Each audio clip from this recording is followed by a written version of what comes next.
Good morning, Rising Sun.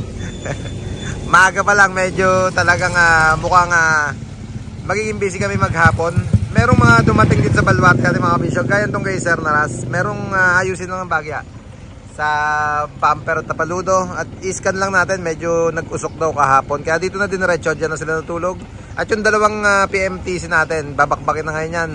Chrome accessories. At yung isang tractor head from Tondo. At yung binidyo ko nung Sabado, yung kulay violet na yan. Automatic bumper naman, yung dalawa na yan. At welcome lang natin yung isang nag-iwan din ng unit kahapon. Hindi na nag-video kahapon, sabi ko ngayon na natin i-welcome yan. 16 feet mga kabisyo, wide. Stake body with canopy naman ang magiging project natin dito. Ito siya. Teka lang Yan. Ito yung unit mga kabisyo na sinasabi ko na pinasok kahapon.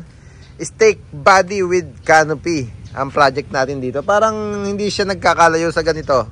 Pero ang gagawin naman natin setup dito, ibang design naman. Merong harang dito na stainless at merong bubong dito sa may bandang likod lang ng ulo. Yan. Syempre makikita nyo naman yan pagka sinisimula na at pagka all goods na rin, bibidyo naman natin.